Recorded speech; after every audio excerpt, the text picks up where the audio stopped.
हाम्रो च्यानललाई सब्स्क्राइब गरी लेटेस्ट अपडेट पाउनको लागि बेल आइकनलाई क्लिक गर्न नभुल्नुहोला।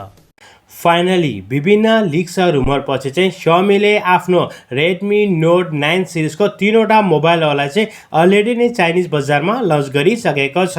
यो भिडियोमा हामीले हेर्नेछौँ उनीहरूको जुन हाई भेरियन्सको मोबाइल रहेको छ Redmi Note 9 Pro 5G भेरियन्सको मोबाइलको कन्फिगरेसनहरू के कस्ता छन् र यो मोबाइललाई हामीले नेपाली बजारमा कहिले र के कति प्राइसमा पर्चेस गर्न सक्नेछौँ भन्ने बारेमा।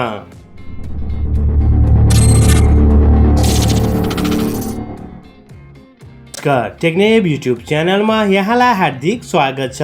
फर्स्ट अफ अल त हामीले कुरा गरौँ हिजोको पोलको बारेमा, जुन चाहिँ हामीले एउटा पोल राखेका थियौँ कि पोल अफ द डे दैनिक रूपमा चाहिँ हामीले चाहिँ अब पोस्ट गर्ने या नगर्ने भने चाहिँ तपाईँहरू मध्ये चाहिँ धेरै जस्तो साथीहरूले चाहिँ राइट नै भन्नुभएको छ। जुन चाहिँ 100 जनाले मात्र पार्टिसिपेट गर्नुभएको छ त्यो मध्ये चाहिँ 87%ले चाहिँ हुन्छ भन्नुभएको छ। सो हामीले चाहिँ तपाईँहरूको नै होइन सल्लाह र सुझावलाई चाहिँ मध्यनजर राखेर चाहिँ पोल अफ द डे पनि हामीले चाहिँ एभ्री डे चाहिँ लिएर आउनेछौँ। यसको साथसाथ चाहिँ हामीले चाहिँ आजको पोलका यदि हामीले कुरा गर्ने हो भने चाहिँ तपाईँ थाहा छ हामीले चाहिँ 6 दिनसम्म चाहिँ हामीले चाहिँ टेक न्युजकै बारेमा कुरा गर्छौँ, टेकको अपडेटहरूको बारेमा गर्छौँ। त्यसपछि चाहिँ भिजन 2021 चाहिँ हामीले टेक न्युज नै लिएर आउनेछौँ तपाईँहरूको सल्लाह र सुझाव अनुसार। भनेपछि टेक न्युजकै बारेमा कुरा गर्नेछौँ र अब हप्ताको एक दिन जुन चाहिँ फ्राइडेको दिन चाहिँ हामीले चाहिँ फ्राइडेमा चाहिँ हुन्छ फ्राइडे फर फन या फ्राइडे फन डे भनेर चाहिँ हामीले चाहिँ गेमको बारेमा फ्री गेमको भनौँ ई स्पोर्टको बारेमा कुरा गरेर चाहिँ के कस्तो होला त्यसमा पनि तपाईँहरूले चाहिँ पार्टिसिपेट गर्नुहोला।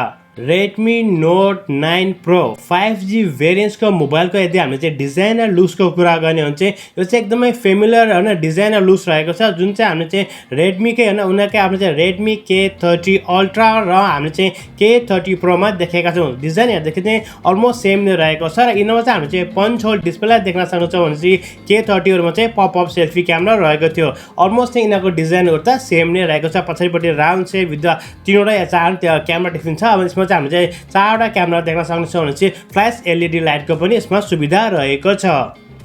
डिस्प्लेको यदि हामीले कुरा गर्ने भने 6.67 इन्चको यिनीहरूको डिस्प्ले रहेको छ होइन। यो चाहिँ आइपिएस एलसिडीकै स्क्रिन हो तर हामीले चाहिँ यसमा चाहिँ 120 हर्जको चाहिँ रिफ्रेस रेटलाई देख्नेछौँ।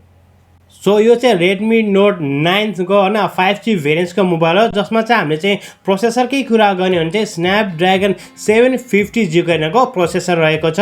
6GB र 8GB को ऱ्याममा चाहिँ यो एभाइलेबल छ भने 128 र 256GB को यिनीहरूको स्टोरेज रहेको छ।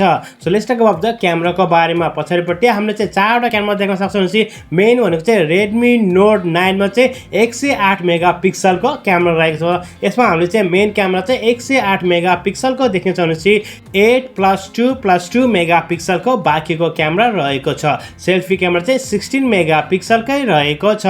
ब्याट्री डिपार्टमेन्टको चाहिँ हामीले कुरा गर्ने हो भने चाहिँ 4820 एमएचको यसको ब्याट्री रहेको छ भने चाहिँ 33 वाटको चाहिँ सुपर फास्ट चार्जिङ एडेप्टरलाई देख्न सक्नेछौँ।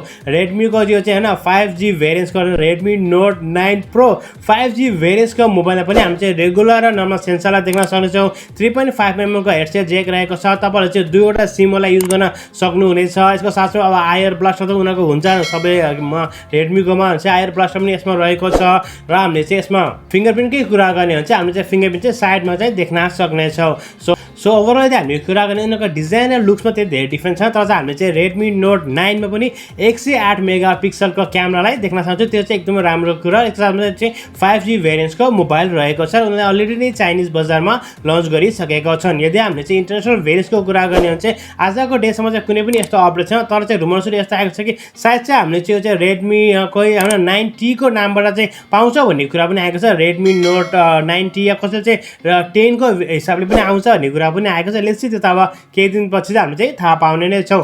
यदि हामीले प्राइसकै कुरा गर्ने हो भने चाहिँ चाइनिज बजारमा यसलाई लन्च गरेको छन्।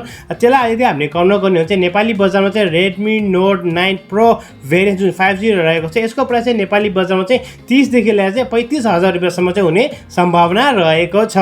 र साथीहरू तपाईलाई चाहिँ Redmi Note 9 Pro 5G भेरियन्सको configuration अनुसार चाहिँ यो मोबाइल चाहिँ नेपाली बजारमा चाहिँ के कति प्राइसमा आउला जस्तो लाग्छ हाम्रो कमेन्ट सेक्सनमा कमेन्ट गर्नुहोला। मलाई आशा तपाईहरुलाई यो भिडियो मन पर्यो होला। यदि भिडियो सम्बन्धी कुनै पनि सल्लाह या सुझाव कृपया हाम्रो कमेन्ट्समा कमेन्ट गरिदिनुहोस्। यदि तपाई हाम्रो च्यानलमा नयाँ हुनुहुन्छ चाहिँ हाम्रो च्यानल सब्स्क्राइब गरी साथमा रहेको बेल आइकनलाई क्लिक गर्न पनि नभुल्नु होला। अर्को भिडियोमा हाम्रो भेट हुनेछ। तबसम्मको लागि bye bye, take care, have a great and fun time.